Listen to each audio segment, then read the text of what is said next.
Paradigms control the results in your life. They have the power over everything in your life, from your relationships to your income. And when you shift your paradigm, everything in your life improves. Hello, I'm Bob Proctor, and I want to welcome you to Paradigm Shift, where we are going to teach you how to make quantum leaps in the improvement of the results in your life.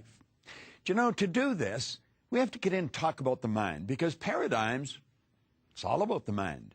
If you stop the next 10 people walking down the street and ask them what a paradigm is, they're going to look at you and they're not going to know the answer to it. So you may not know the answer to it, but it's a part of the conditioning in our mind. And to help us in this particular show, we're going to be talking about developing the higher faculties of the mind. Now, when it comes to talking about the mind, we've got to get an image to work with. You see, no one's ever seen the mind, and we think in pictures. If I asked you to think of your automobile, you'd get an image of the automobile on the screen of your mind. If I asked you to think of the refrigerator in your kitchen, you'd get an image of the refrigerator on the screen of your mind. However, when I asked you to think of your mind, what image do you get? You see, most people don't have an image. And unfortunately, when there's no image, there's confusion. When there's confusion, we immediately start thinking of something else. And that's precisely why most people stay stuck. You see, our mind controls our results, and it's our results that we want to change. And if we're going to change the results, we're going to have to change what's going on inside. Now, Dr. Thurman Fleet, back around 1934, was interested in the healing arts, and he said, we're just treating the body. If you're going to have any health, you've got to treat the whole person. So he originated this image of the mind. I've been using it now for 38 years. I have shared this image with people all over the world, and I have been focusing on helping people improve their income. I've watched people going from earning a couple of thousand a year to over $1 million because they understood how to make the necessary changes inside so that they can enjoy the changes outside. Now, do you know, Napoleon Hill was a phenomenal author, and he talked a lot about the mind. He talked a lot about our thinking. He talked a lot about our conscious mind and the way we think. Do you know that there's a thought power flowing into our consciousness, and we can think anything we want, anything. Play with it for a moment. Start to let your mind wander. You can think of the beach. You can think of a lake. You can think of fishing. You can think of golfing. You can think of playing with a child. Just like that, you can change your thoughts and your consciousness. But you know something? That doesn't necessarily change your behavior. You see, your thoughts are in the top half. That's what we refer to as the conscious mind. The subconscious is what's controlling the behavior of your body. It controls every action you're involved in. Now, your actions control your results. In Napoleon Hill's book, he said an educated person is not necessarily a person with an abundance of general or specialized knowledge. He said an educated person is a person who has so developed the faculties of their mind that they can acquire anything they want or its equivalent without violating the rights of others. Do you know, I was doing a seminar for 2,000 school teachers a number of years ago. I couldn't find one teacher that could tell us what the faculties of our mind were. Now, if they didn't know what they were, they're sure not going to be able to teach us how to develop them. Do you know that we have mental faculties inside, and that's where all our power lies?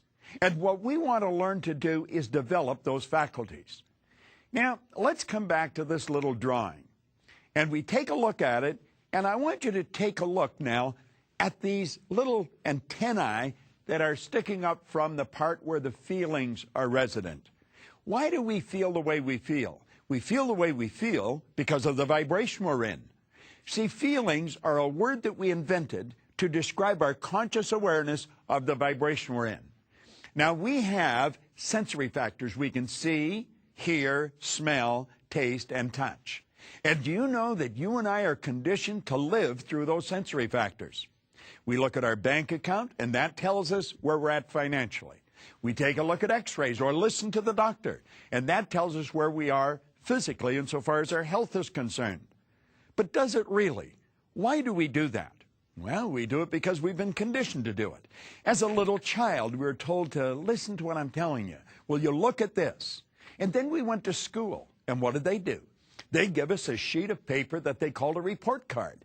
And on that report card were all the marks that we'd achieved on our last exam. And we started to let that report card dictate what kind of person we are. Does it really? Not at all. But that's the idea we're operating with, and that's the idea that's controlling many of our lives. You see, what the report card really did was tell you where your mind was at for a few minutes, maybe 3-4 weeks ago. It has absolutely nothing to do with your potential, and it has absolutely nothing to do with what you're capable of accomplishing in your life. Now, let's take a look at these higher faculties. We have reason, memory, perception, will, intuition, and imagination. And that's really what I want to talk to you about here on Paradigm Shift today. Because as we start to understand these faculties and how they work, we can literally start to take control over our life. Let's take a look at the reasoning factor. What do we do with the reasoning factor? We choose our thoughts. You see, there is a power that flows to and through us. And as that power is flowing into our consciousness, we can make anything out of it we want. That is really where all creation starts in our life. You can think anything you want. As a matter of fact, that's where your freedom comes in. You know, Viktor Frankl, a Viennese psychiatrist, a Jewish psychiatrist, that spent the war years in a camp, he said that while he was in that camp, regardless of the intellectual or physical abuse he was subjected to, no one could cause him to think something he didn't want to think. Our reasoning factor is the mental tool that we think with. Now, do you know, all the great leaders all down through history have all been in complete and unanimous agreement that we become what we think about. What do you think about? Do you want to know what you're thinking about most of the time? Take a look at the results you're getting. That'll tell you exactly what's going on inside. Do you know, the sad truth is most people don't think. I had the very good fortune of working with Earl Nightingale for 5 years. He was considered the dean of personal motivation. He was an incredible human being. He and Lloyd Conant really had an impact on my life. But Earl used to say if most people said what they were thinking, they would be speechless. Now, you may laugh at that, but think about it for a few minutes. Dr. Ken McFarland, he said 2% of the people think, 3% think they think, and 95% would actually rather die than think. Henry Ford one time pointed out that thinking is the hardest work there is, which is the probable reason so few people engage in it. Now you say, well, everybody thinks. No, the truth is hardly anyone thinks. Stand back and watch people's behavior. Just study their behavior. And you know something? You're going to quickly realize they'd never do what they were doing if they were thinking. Or listen to their conversation. They'd never say what they were saying if they were thinking. The truth is, most people don't think. Well, how do they function? Well, they've tricked themselves into believing that mental activity is thinking. They're just letting whatever's going on outside of them control what's going on inside. Now, that's rather sad, but it's true. Now, go to the next one, memory. Do you know the average individual wanders around their whole life saying, I've got a terrible memory, I've got a terrible memory. I remember one time I was working with Harry Lorraine. Harry flew in from New York to Toronto. He picked up a Newsweek magazine, published every week. When he got to Toronto, it was a recent magazine that day. When he got to Toronto, he gave it to someone and asked them to cut the spine off it and go and duplicate all the pages. Now, on each page, he had taken the number of a page with black marker and big letters and rewritten the number of the page. There was around 3,000 people at that conference. Everyone was given a page. And you know, you could stand up during his presentation and you could yell out, page 26, and start reading. And wherever you stopped, he would continue. Harry Lorraine had a phenomenal memory. He stood at the door and met most people coming in, or a good number of them. And when he started, he asked them, he said, if anybody was at the door, if I met you, stand up for a few moments. He not only told everybody what their name was, if it was a difficult name to pronounce, he would spell it. Harry had a phenomenal memory. Now, you know, I remember asking Harry one time, I said, Harry, how long do you remember something? He said, till I want to forget it. You see, the truth is there's no such thing as a bad memory. There's only weak memories. Think of this for a moment. These mental faculties that we've got, they're something like our physical muscles. They're our mental muscles. And if we want to develop our mental faculties, we're going to have to exercise them. I want you to imagine if I left this arm in a sling and then lifted weights with this arm every day, what would happen? I think you'd quickly recognize that this arm would be rendered useless in a relatively short period of time, and this one would develop very powerful muscles. I often say it's fairly obvious I haven't done either of these things, but if I had, you know what would happen. You know, it's exactly the same with our mind. If we don't exercise our mind, it becomes lethargic. It becomes useless. It's been said, what we don't use, we lose. Now, take a look at those two mental faculties, reason and memory. We have the ability to think anything we want, and we become what we think about. We've got a phenomenal memory. We can remember anything. You see, memory is developed through association. Not just association, but ridiculous association. I want to recommend you go and buy a good book on memory. Now, if you get a good book on memory, you're going to find that there's many chapters in the book. One is to remember names, another one's numbers, another one's places. If you want to remember names, that's what most people would really like to do, just take the section on names and study that. Study nothing else. And work at it. Do you know, if you worked at that every day for 90 days, just developing the technique of remembering names, pretty soon you would be considered an extraordinary thing by all your friends. They'd say you'd been talented. They'd say you've been born with a photographic memory. The truth is you haven't. Not any more than I have or anybody else. So as you work at this, everything in your life is going to change. Now let's take a look at the next mental faculty, is perception. What are we talking about here? We're talking about our point of view. We're talking about how we look at a situation. You'll often see two people in total opposition, and they both think they're right. The truth is they both are right.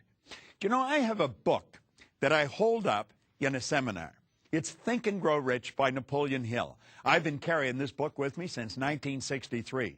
And on the one side, it's a black leather cover on the book. On the one side, it says Think and Grow Rich in gold stamping.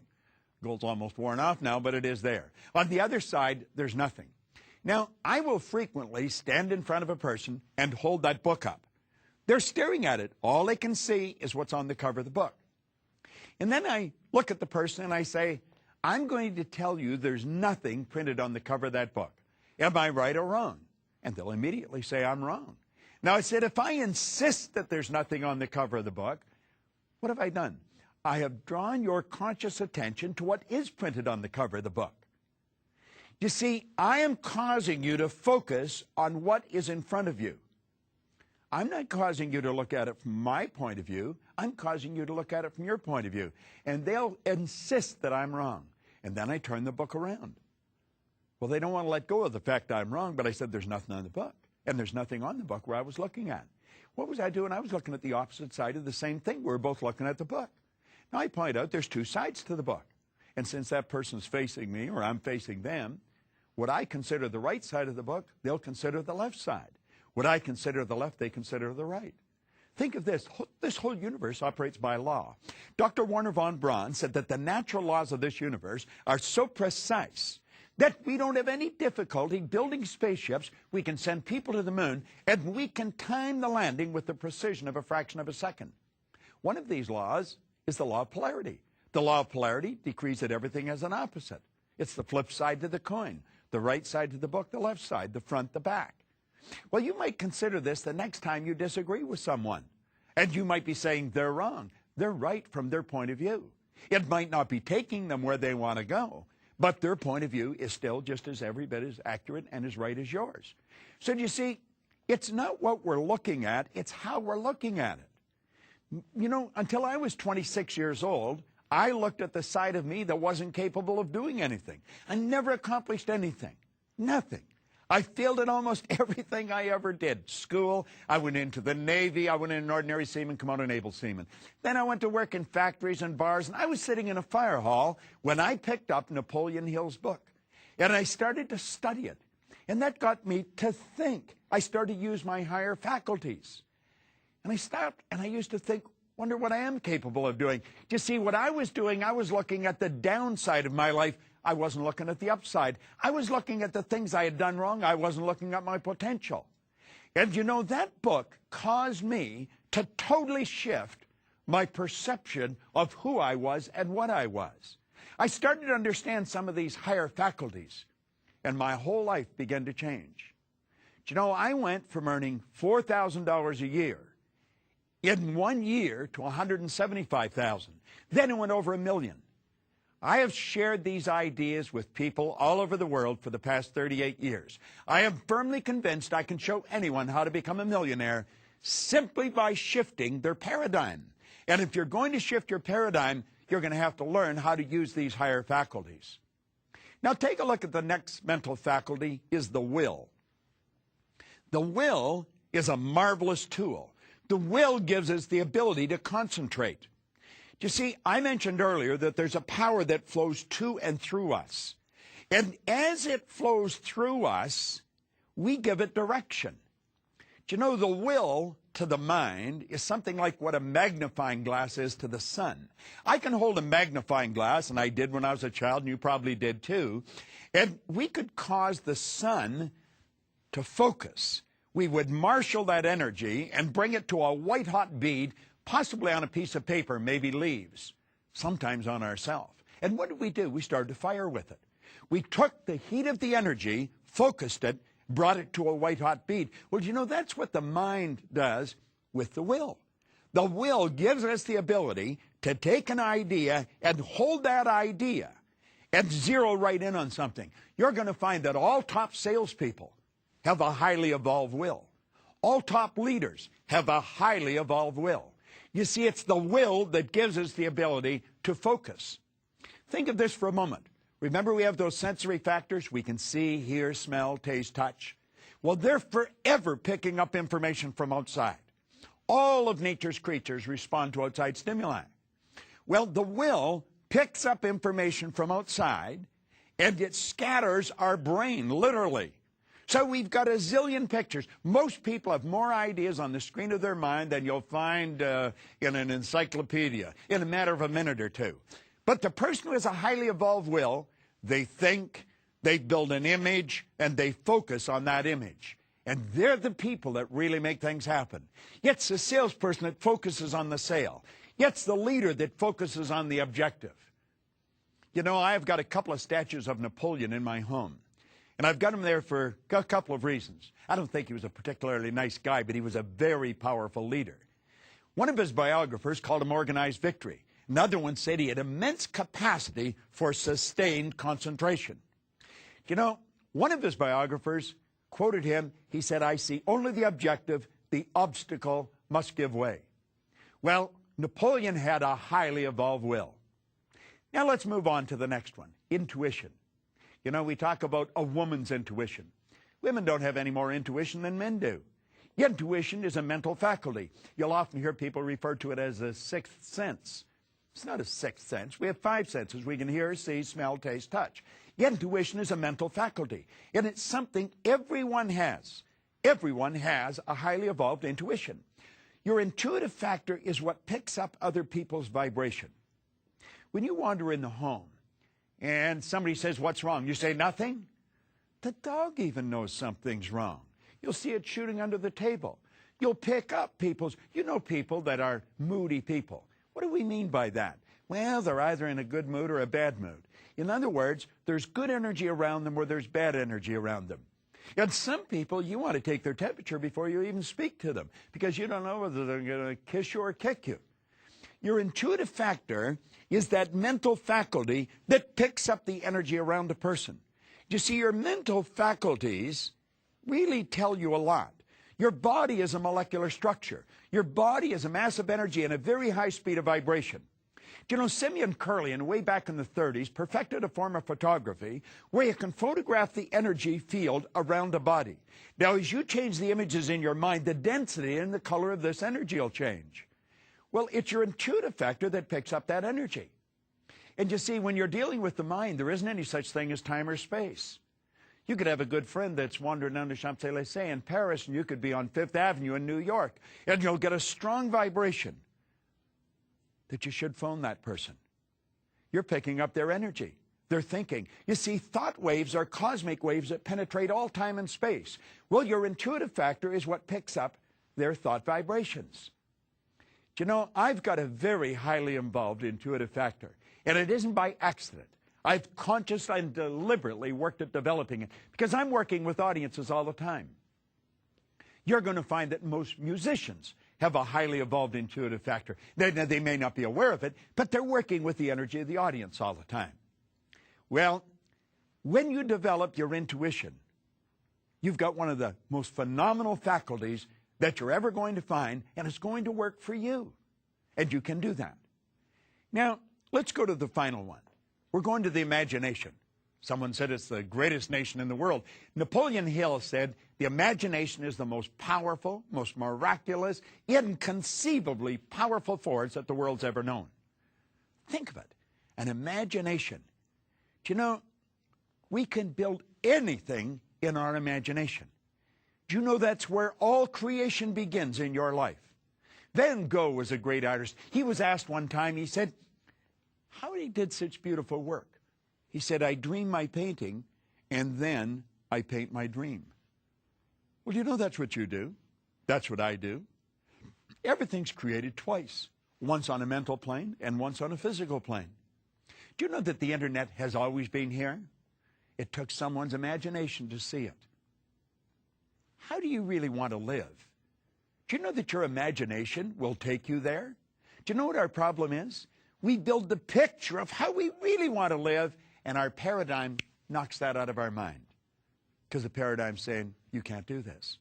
See, the paradigm's like a group of little monkeys in your head that keep talking to you.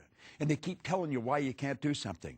The paradigm doesn't want to change. The paradigm is a multitude of habits. That's what culture is, group habit. I have traveled into many different countries and many different cultures. And you know something? When you get past the culture, people are essentially the same. We look different. We speak different languages. We wear different clothes. We eat different food. But you want to know something? We're all the same. We are all the same.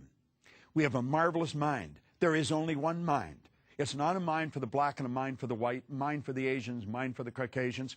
That's not the way it is at all. There is one mind. Yet we all tune into the same mind. And these higher faculties, everyone has. And we can develop them. And we can develop them to a phenomenal degree. How well have you developed yours? Have you ever worked at developing them?